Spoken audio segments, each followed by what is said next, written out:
இன்னைக்கு அவரைக்காய் பொரியல் செய்ய போகிறேன். அவரைக்காய் பொரியல் வந்து எவ்வளோ ஈஸியான மெத்தடில் செய்கிறதுங்கிறத சொல்லித்தர போகிறேன். வாங்க எப்படி செய்கிறதுங்கிறத பார்க்கலாம். அவரைக்காய் பொரியல் செய்கிறதுக்கு தேவையான பொருட்கள் என்னென்னா, அவரைக்காய் 400 கிராம்ஸ், வெங்காயம் வந்து ஒரு சின்ன வெங்காயம், பெரிய வெங்காயம் ஒன்றே ஒன்று சின்னதாக இருக்கணும், பச்சை மிளகாய் 2, கருவேப்பிலை கொஞ்சமாக எடுத்துக்கோங்க.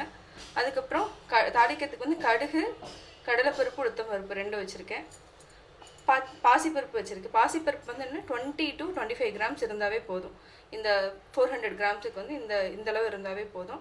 இது வந்து லைட்டாக நீங்கள் வந்து ஒரு 5 to 10 மினிட்ஸ் வந்து ஊற வச்சு இப்போ எடுத்து வச்சுருக்கேன். தேவையான அளவு சால்ட்டு. தேங்காய் வந்து கடைசியாக நம்ம போட்டுக்கலாம். அதாவது என்ன கெட்டு போகாமல் இருக்குதுன்னா நம்ம கொஞ்சம் முன்னாடி ஒரு 5 மினிட்ஸ் வேகிறதுக்கு முன்னாடியே நம்ம போட போகிறோம். இப்போ எப்படி செய்கிறதுங்கிறத பார்க்கலாம்.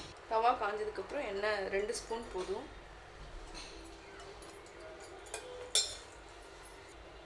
கடுகு போட்டு தாளிச்சிட்டு கடுகு நல்லா பொரிய ஆரம்பிச்சதுக்கப்புறம் கடலைப்பருப்பு 1 ஸ்பூன். இது நல்லா ப்ரௌனிஷாக வந்ததுக்கப்புறம் அந்த டைம் சிம் பண்ணிக்கோங்க, இல்லைன்னா இதாயிரும். ஆனியன், கருவேப்பிலை. இது வந்து நார்மலாக ஈஸியாக செய்யக்கூடியது தான்.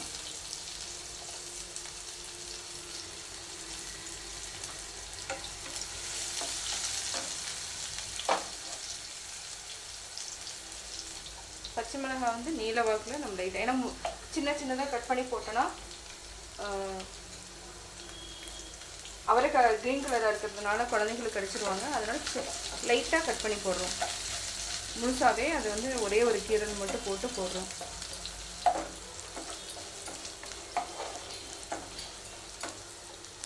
ஆனியன் ஃப்ரை ஆயிடுச்சு. இப்போ வந்து அவரைக்காய் வந்து நீங்கள் இந்த மாதிரி கட் பண்ணி வச்சுக்கணும். குழந்தைங்க லைக் பண்ணி சாப்பிடுவாங்க.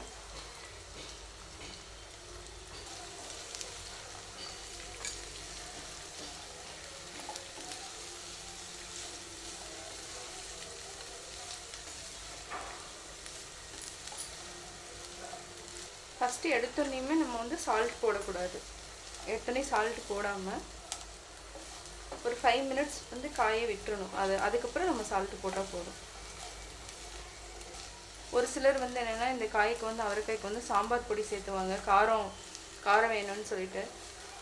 பெரியவங்களாம் வந்து காரம் இல்லாமல் சாப்பிட மாட்டாங்க. வேணும்னா நீங்கள் சாம்பார் பொடி சேர்த்துக்கலாம். பட் என்னென்னா கலர் வந்து காயினோட கலர் வந்து சேஞ்ச் ஆயிரும். சாம்பார் பொடி சேர்த்துனீங்கன்னா வேறு கலர் இருக்கும். இது வந்து என்னென்னா க்ரீனிஷாக அப்படியே இருக்கும். குழந்தைங்களுக்கு வந்து கொஞ்சம் லைட்டாக நீங்கள் காரம் தேவையான அளவு சேர்த்திக்கோங்க. இதை லைட்டாக ஒரு 5 மினிட்ஸ் வந்து மூடி வச்சுருங்க.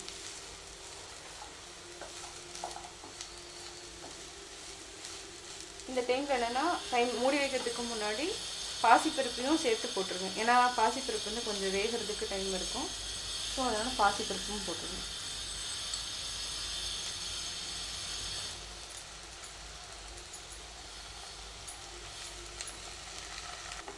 பாசிப்பருப்பு வந்து எந்த பொரியலில் இருந்தாலும் நீங்கள் ஒரு கை போட்டிங்கன்னா டேஸ்ட்டாக இருக்கும், உடம்புக்கு நல்லது.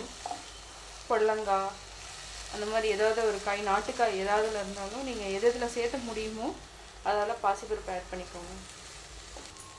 இப்போ வந்து ஒரு 5 மினிட்ஸ் வந்து நம்ம க்ளோஸ் பண்ணி வச்சிடலாம். அதுக்கப்புறம் உப்பு போட்டுக்கலாம்.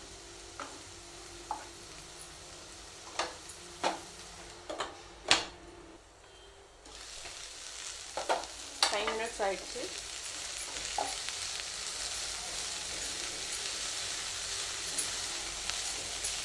இப்போ ஒரு 1/2 டம்ளர் வந்து நம்ம தண்ணி ஊற்றிட்டு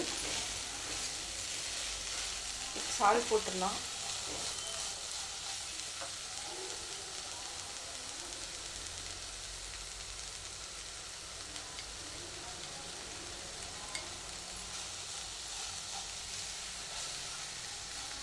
நான் தேங்காயும் இதில் ஆட் பண்ணிடுறேன்.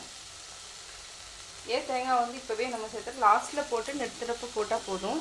இது சேர்த்தோம்னா நம்ம மார்னிங் வந்து பொரியல் செஞ்சுருவோம். தேங்காய் போடுறதுனால சீக்கிரமாக கெட்டு போயிடும். ஸோ அதனால் இதிலேயே போட்டு ஃப்ரை ஆகிடுச்சுன்னா ரொம்ப நேரம் வரைக்கும் இருக்கும். ஃப்ரை பண்ணுற வரைக்கும் அது வந்து கெடாமல் இருக்கும்.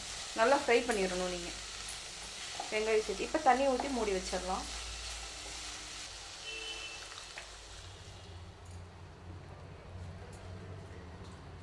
தண்ணி 1/2 டம்ளர் இருந்தால் போதும், கொஞ்சம் ஜாஸ்தி ஆயிடுச்சு. இருந்தாலும் ஓகே, மூடி வச்சிடலாம்.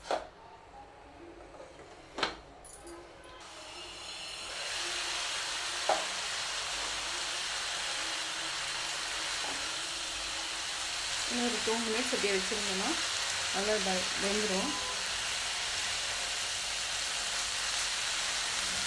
பாசிப்பருப்பு நல்லா வெந்துடுச்சு, தேங்காய் நல்லா வதங்கிடுச்சு. இப்போ வந்து ஆஃப் பண்ணிடலாம். அவரைக்காய் பொரியல் ரெடி ஆகிடுச்சு.